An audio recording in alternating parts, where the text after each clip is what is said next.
on one level, it sort of reads as a very normal book, but then there's this ghost child, ghost brother? Ghost brother, yeah. Ghost brother who's running around. So tell me who he is, first of all, and explain a bit about him, and then explain why.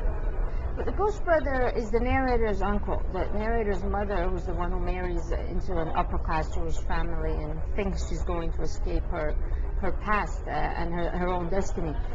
She had a brother who died young, and he got hit by a car while he was riding a bicycle and died young.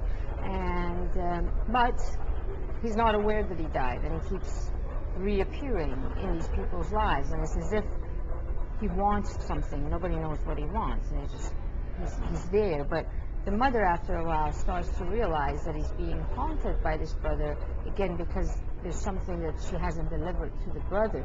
So you see, on one level it reads as a normal book, and then there's the ghosting. You know, with my other books, this one too, people call it magical realism, which isn't exactly true, because there's a lot more bitter realism in my books than there is in sort of a standard magical realism.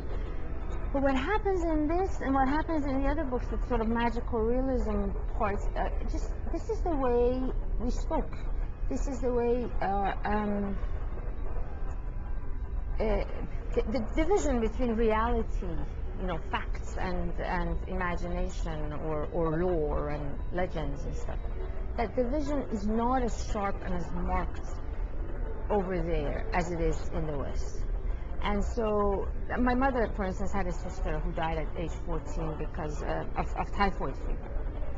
And I grew up, my mother used to say, yeah, every year on the anniversary of her death, she used to come back, and there was a room that she had slept in, you know, with her other, there were many children in the family.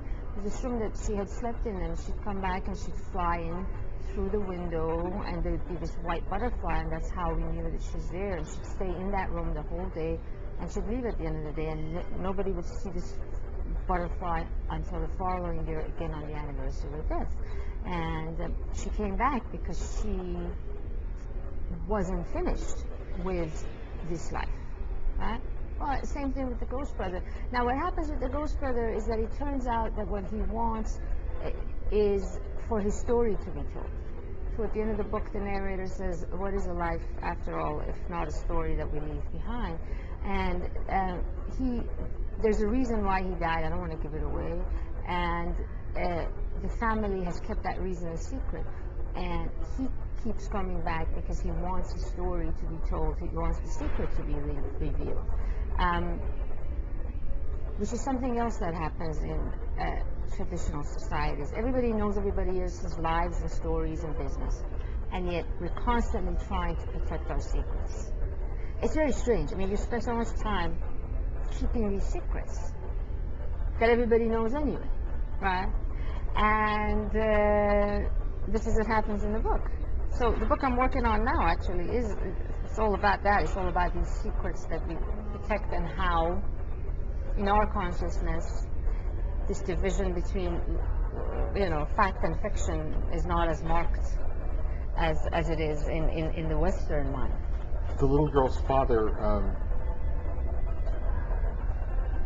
falls in love, gets obsessed with, gets seduced by.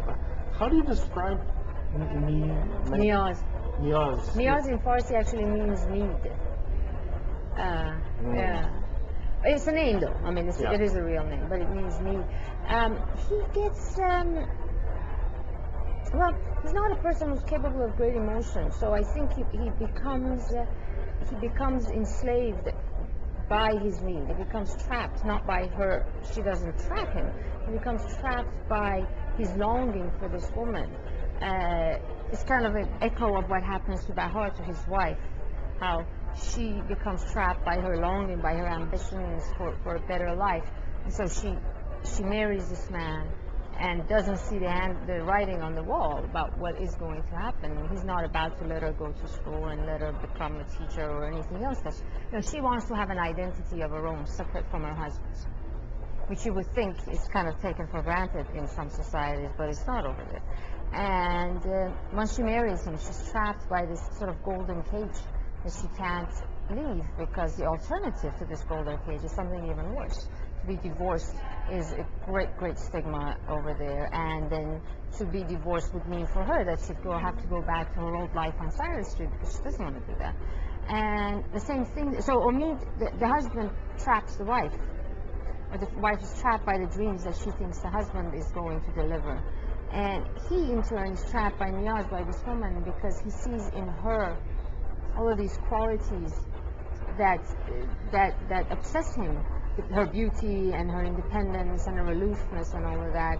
But then, in the process of wanting her, he gives up on the life that he does have, and there's great loss for him as well.